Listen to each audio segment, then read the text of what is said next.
On today's episode of Locked On Avalanche, the Avs take part in their first preseason game against the Dallas Stars. And if you were watching at home, you got to see most of it. A lot to talk about with game one. Let's get to it. New episode of Locked On Avalanche coming at you.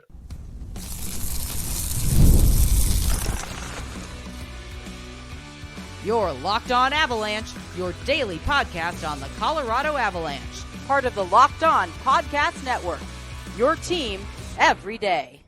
All right, everybody. Welcome to the Locked On Avalanche podcast, part of the Locked On Podcast Network. Your team every day. I'm your host, Chris Maselli. With me, as always, is Mr. Shaggy Von Doom, Kyle Sullivan. Thank you for tuning in and making this your first listen of the day. Always appreciated. Make sure you're following us on our social media outlets, LLPN_Avalanche, on Twitter, X, Locked On Avalanche, and Instagram and Threads. Questions, comments, concerns, and opinions, lockedonavalanche@gmail.com. And follow us on our YouTube channel. Hit subscribe, get notified when a new show goes live.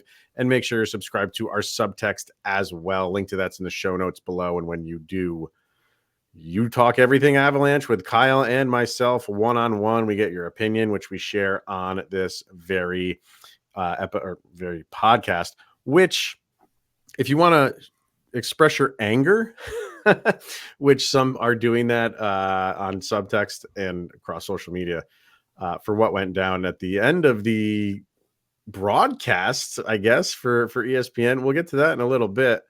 The stream just cut off. And ESPN was like, we've reached our quota for covering hockey for the day. So I guess who's ever watching this game is SOL. Yeah, that's what we're doing today, too. You're not getting a third segment. Yeah, imagine that. Imagine that. I don't think the people at Locked On would be very pleased if we just cut out the third segment and be like, and just put a splash screen up of like, it'll be podcast has ended. Your podcast is in halftime. Yeah, that was the other thing that they put up. Oh man, we are in preseason mode across the board. So we'll get to the game, but there was some Avalanche news that broke in the afternoon, and Logan O'Connor gets an extension with the Avs, a 6-year deal, $15 million that equates to $2.5 million AAV that kicks in after this season. He's one of the most likable guys on the team. Everybody loves him, and you feel good. It's not the dollar. Like he knows his role. He plays his role exceptionally well. To me, it's more the term. It's more the AAV is very nice. That's not gonna break the bank, but he's not a player that will break the bank. And I think he loves where he is. I think he's happy where he is. He fits in nicely with this team. He's one of their best penalty killers. It's not just you're signing a guy that the people like for the heck of it. Let's keep him around for 6 more years. No, what he does is important to this team. So to me, the importance is the term. And having him around for 6 years is a big deal. Yeah, when that scrolled across, I was shocked and surprised and overjoyed that the mayor of Denver is going to be here for 6 years. And that 2.5, like you mentioned, like he has the caliber of being. He's going to have a couple of those years where you're like, this is a steal of a deal, especially if you could string together some healthy seasons and really get things going. Like LOC, I've heard it from a couple people already that he is their favorite player on the Colorado Avalanche. With the long list of names that are on this team, LOC I have heard as favorite member of the Avalanche. Yeah. So he resonates with the fans. He's a vital part of this team. And we mentioned it in the primer episode. Like, what does this Roaring 20s line look like? Well, he could be a vital piece and surpass the contributions of Colton and Miles Wood if given. Like, he's had some really hot streaks and he's a great player. So 6 years of this on the cheap, please tell me where this deal is bad. Yeah, no, it's not. It's not. There's nothing really bad about it. And also what it does, Kyle, if you're looking at the Avs Puckpedia page last year during the season, and you looked ahead to the current season that we're about to start, there was a lot of red UFA icons for this season. And so we knew, the Avs were going to have to kind of fill those roles. And they still have guys that are going to be UFAs after this current season ends. But it's nowhere near what they had going into this year. Yeah. So you have Logan O'Connor out of the way. He signed for 6 more years. The only two really that are going to be pressing are obviously Mikko Rantanen and Jonathan Drouin. So Rantanen, you kind of feel like that's gonna get done. You still feel that way. And Drouin, that'll be interesting to see what they can do with that. But outside of that, it's what you typically want for a hockey team going into another offseason of, hey, the only holes that we have to plug are those low value, spots and roster spots. Because everything else right now, they have signed. So this is your team, people. This is more or less your hockey team for the foreseeable future. And I kind of like it. I kind of like that if this team works, which it's shown that it has, you're going to get some winning seasons for the next handful of years for the Colorado Avalanche, because there's not a lot of guys. Like, yeah, sure, they're going to have to replace guys. Every team has to replace guys at the end of the year, but the ones that they have to replace is typically what you want. You don't want your high value guys walking all the time. And save for Mikko Rantanen and Jonathan Drouin, everybody else is signed up. And it's curious that this deal was done before the Mikko deal, because we have ended every episode for probably the last month and a half on the Mikko deal might get done by the next episode. It hasn't.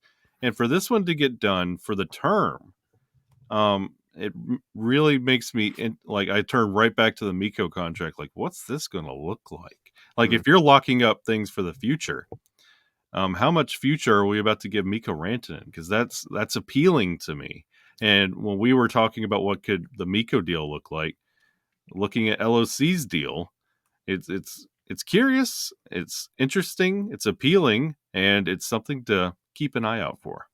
Well, he goes from just over $1 million, which he's going to make this year, 1,500,000, to 2.5. So basically, a $1.5 million increase is what he's getting.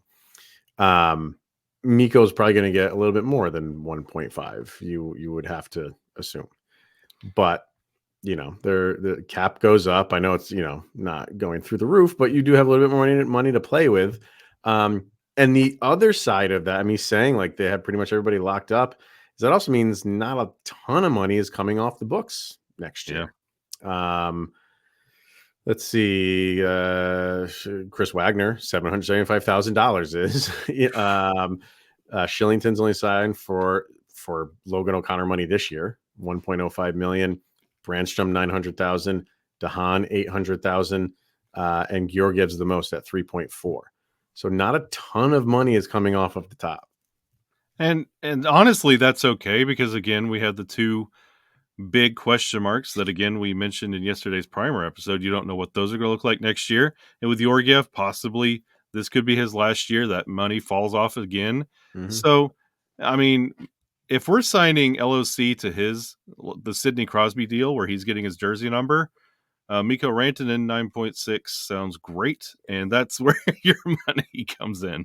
I don't mean to. All right. Well, apparently this game had a crazy ending, and we could not see it. Wow. Yeah. So let's just wrap up Logan O'Connor, because it's deserving. Like, I want to give him his moment, and he just got married too, like not even a month ago, I think. So great wedding present for him from the Colorado Avalanche. Yeah, and he's a favorite, and it's just well deserved. He's put in the work, he's put in the time. The crowd loves him, the team loves him, and it's going to be nice to see him around for another 6 more years of awesome penalty killing and shorthanded goals, because that's his specialty. Yeah. So, all right, let's get our first break in and then talk about this game, which has just ended with apparently the Dallas Stars scoring with no time left. I don't know how that happens, but on my sports app, it says that they scored at the 20-minute mark and they won that 3-2. Again, we don't know how it happened, because ESPN decided to stop the stream, and we were recording with a few minutes left. and it just ended, and the Stars won it. Now I'm dying to see how this game ended. Thank you, ESPN, for that. So let's talk about it. Without the ending, we don't know because we haven't seen it yet. But we can talk about the first 2 periods in 2 minutes. So let's get our first break in, and then we will do that right after this. All right, we're going to hear from FanDuel, and NFL fans, you can start the season with a big return on FanDuel, which is America's #1 sportsbook. So when you get a hunch in the middle of the game, you can check out the latest stats, view live play-by-play, and so much more on the same page where you place your bets. That's over at FanDuel. And I am debating because I'm actually going to the game this coming weekend. Broncos coming to New York. So my brother's the Jet fan. I obviously am the Bronco fan. So we will be in attendance at, was it MetLife Stadium now? It's not used to be the Meadowlands. MetLife Stadium? Something like that. But do I put money down on a game I'm going to watch in person? I think that's like frowned upon. But the way the Broncos played last week, I might want to. Yeah, you should. I think I might. And hey, if you go on FanDuel, maybe I'll do this. You get started with $200 in bonus bets guaranteed when you place a $5 bet. So get over to FanDuel right now. It's FanDuel.com. And with a $5 bet, you get $200 in bonus bets guaranteed, once again, at FanDuel.com. All right. But by the way, real quick, we've had an owl living outside of my window for the past like 3 or 4 days. I don't know if you can hear the thing shrieking, but if you can, apologies in advance. I feel like we should name him. We should give him a name. Yep. Everybody give a name for the owl. Yeah, give a name for the owl. I don't know how long he's going to be there, but it's been the past like 3 or 4 days, middle of the night, and this dude is like shrieking. So moving on to the game, the first preseason game between the Stars and the Avalanche. And like we said, it seems like the Stars won this thing right at the buzzer beater. So once we finish recording this episode, I'm anxious to go see what that looked like. And the reason we couldn't watch is, like we said, ESPN for some reason just stopped the stream and just threw up the your game has ended screen. And I thought, like, well, maybe it's just a commercial break, because they were screwing up things all night long with during intermissions. They had halftime up, like you said before. So I thought maybe it's just a commercial break, but no, it never came back. So we just said, well, let's just record the episode. So even ESPN's ESPN Plus is in preseason mode. Yeah, I was trying to put quarters in the television, trying to get another hour. Trying to do something. But for the first 2 periods, which we got, and well, first of all, like the coverage itself, like no announcers, which was kind of nice after a little while. I have to say, that was a change of pace. Oh, that was like ASMR. And honestly, dude, do you remember back in the day having to watch this like one singular camera staring straight down the ice, like on some weird YouTube feed way back in the day? We've come a long way. Yeah, we have come a long way. And I thought it was going to be the Dallas Stars feed. From their Victory Plus app that they have, but it wasn't. It was the Avs coverage, and like you said, we were talking before, just what you see up on the jumbotron was more or less what you were getting. You could tell they were testing things out too, because they'd have those graphics and the icons above the players' heads when they're skating around. They had the glow puck tail going. Oh, that made me so happy. And on power plays, they had the triangle and the lines going. So they were testing things out too, which is totally fine. As far as the game went, it was kind of, you got a lot of prospects for the Avalanche, which was expected and nice to see. You like to see that stuff. It's so weird because like in football preseason, that just makes games like unwatchable. Yeah. But for hockey preseason, was there mistakes? Sure. I mean, I think even if you started your normal guys, there's going to be mistakes too, because you're getting back to the flow. So, it happens with your inexperienced guys as well. But there was some fun moments in this game, I got to say. And nothing made me smile more than watching like them out there, just the prospects getting like scrums, getting everything together. And then here comes for the face-off, P.E. Belmar. Yeah. You got like Kovalenko, and you got Richie, and you got Tynan out there, Yeah. and Magna, and then there's Belmar. Belmar whipping out his AARP card like at the face-off. And I'm going to talk. He's younger than me, so. But yeah, you're right. Like, but overall, like I thought, the first period took a little bit of time to get going. There was really just nothing going back and forth. A lot of it seemed like if there was a penalty called, there was gonna be another one. Yeah. We had 3 that I think on the top of my head, 5-on-3 penalties. And Dallas scored on the first one. The Avs scored on their first one.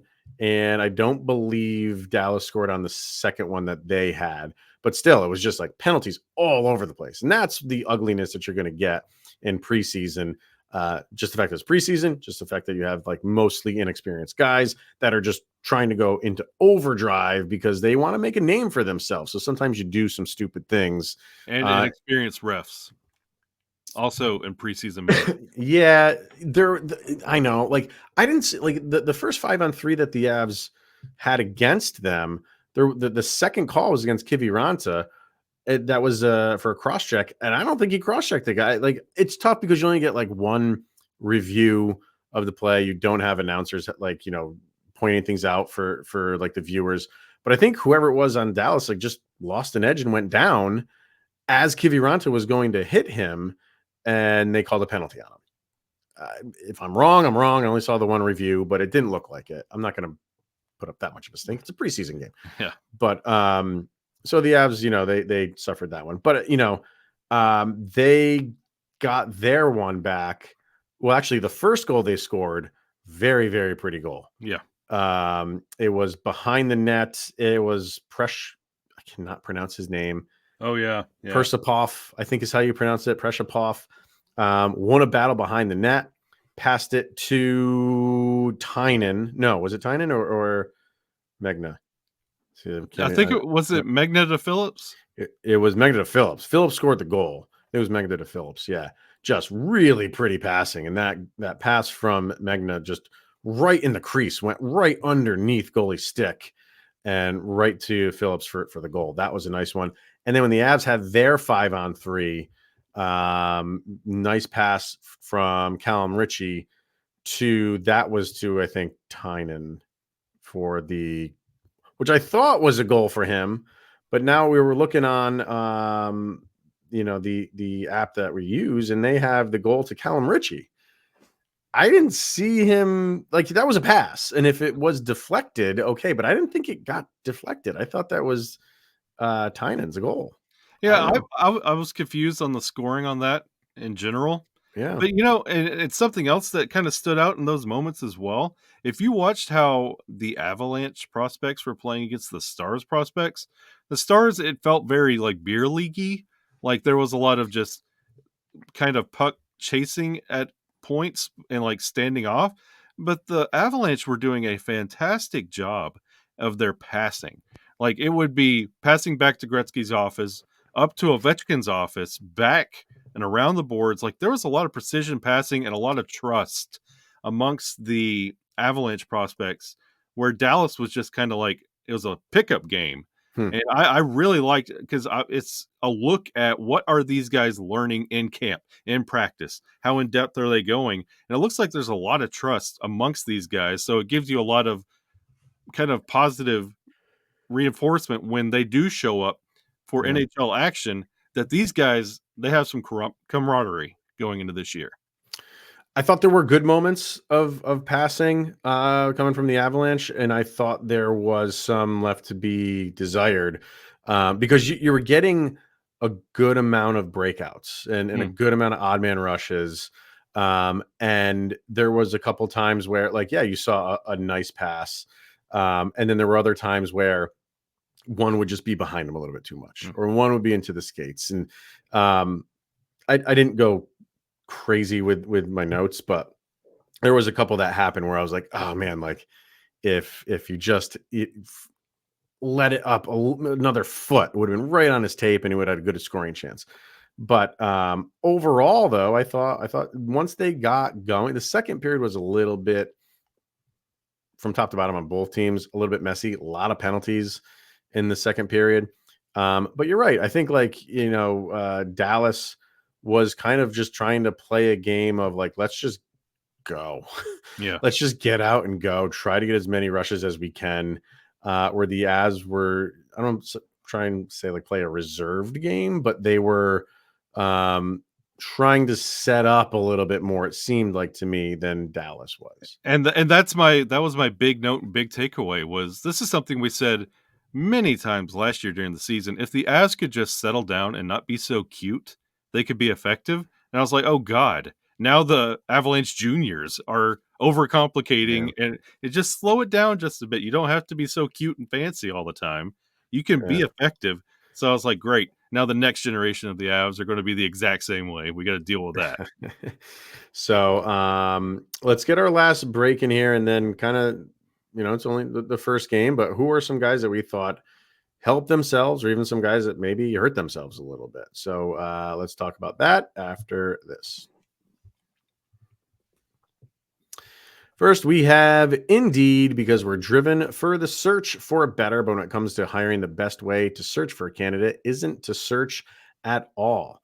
Don't search, match. And if you need to hire, then you need Indeed. Indeed is your matching and hiring platform with over 350 million global monthly visitors, according to Indeed data, and a matching engine that helps you find quality candidates fast.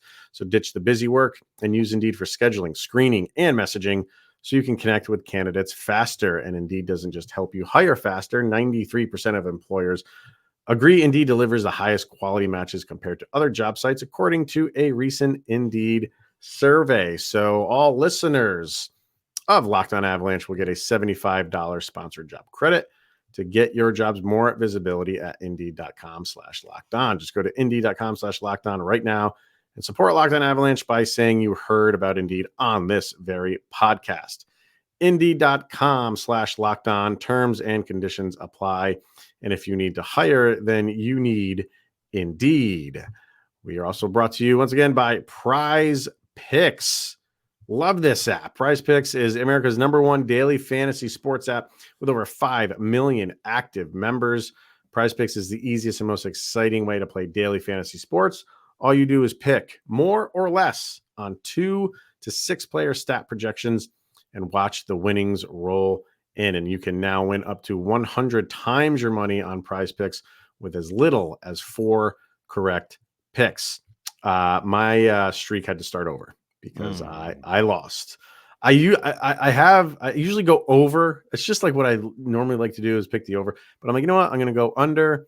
It was for the Bengals game. Who's their quarterback there? Burrow. Oh yeah, Josh Burrow. I went under. Joe Burrow. I went under and he went way over. So I'm back at 0, but that's the fun of it. Now you start a whole new streak all over again. So download the PrizePicks app today and use the code LOCKEDONNHL and get $50 instantly when you play $5. That code LOCKEDONNHL on PrizePicks to get $50 instantly when you play $5. And you don't even need to win to receive the $50 bonus. It is guaranteed over at PrizePicks. Run your game.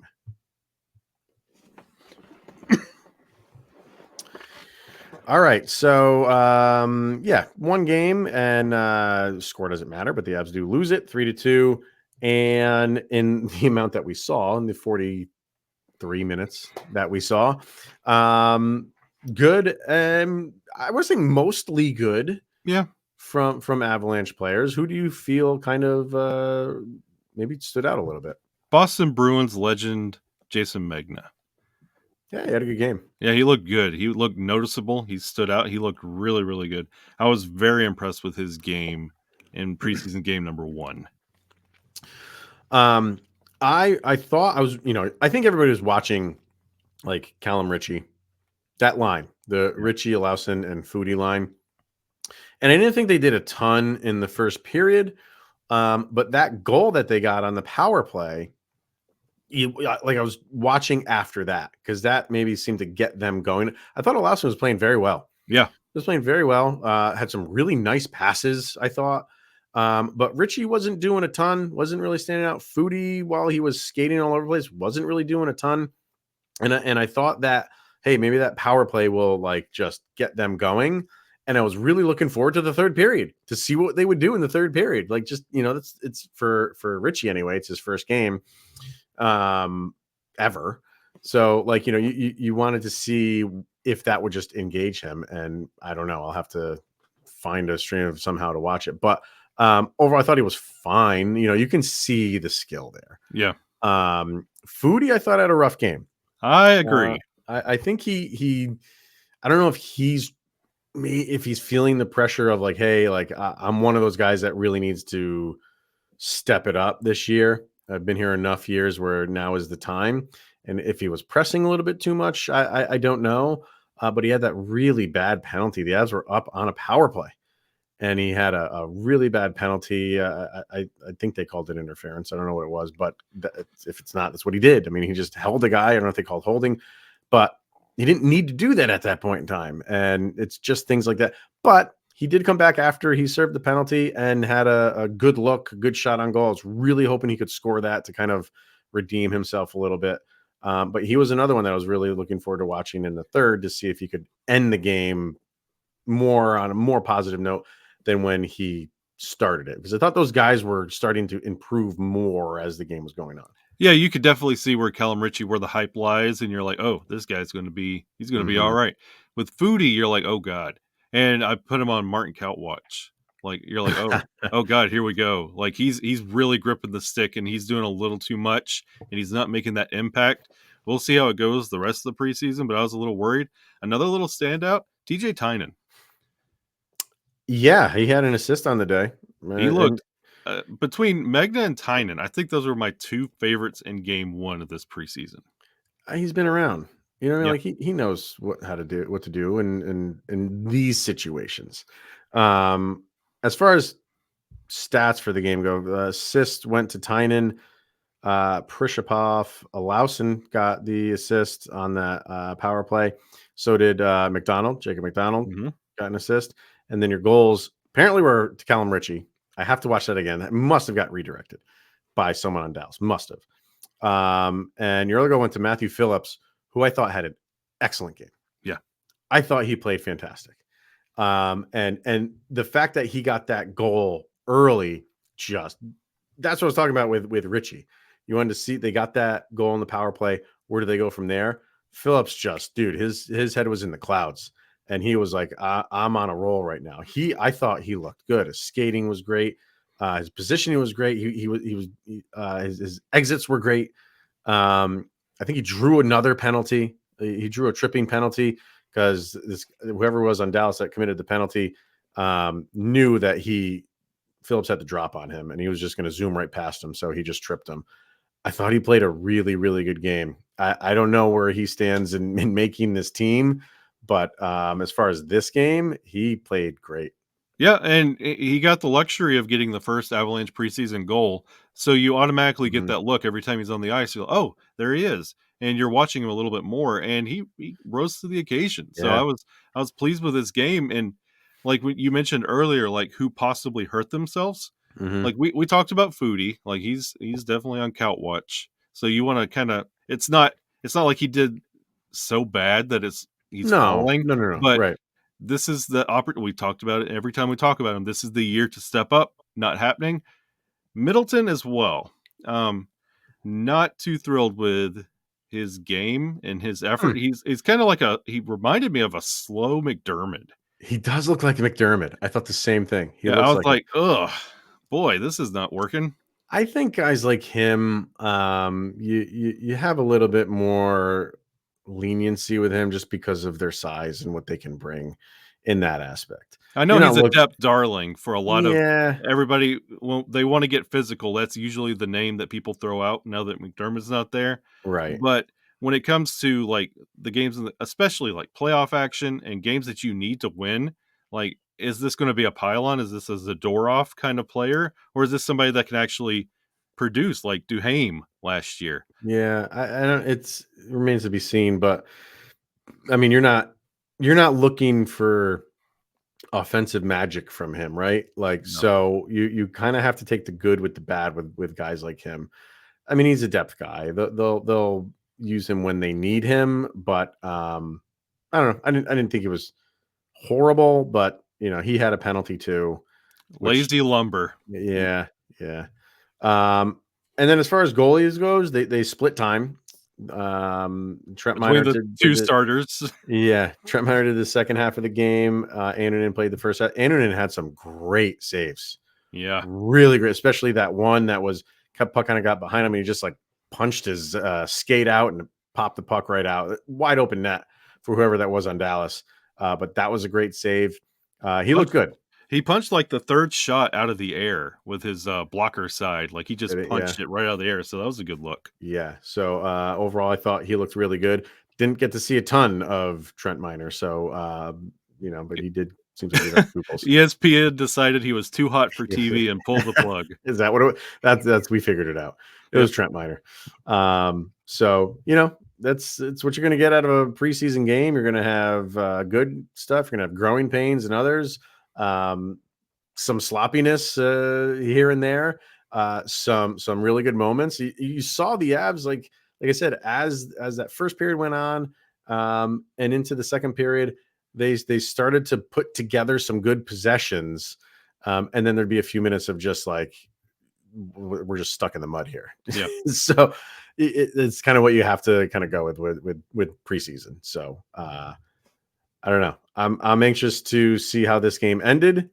I'm sure we will talk about that more on tomorrow's episode and anything else we got. So overall, if nothing else, we got Logan O'Connor signed for 6 years, and hockey is almost officially back.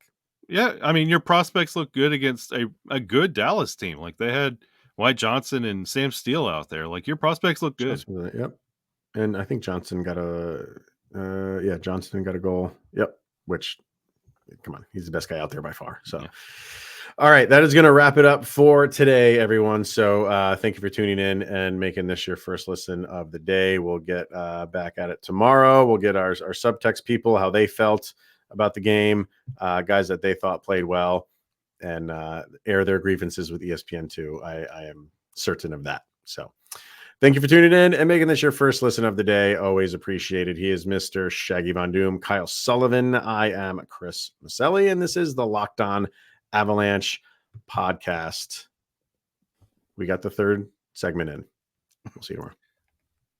Halftime.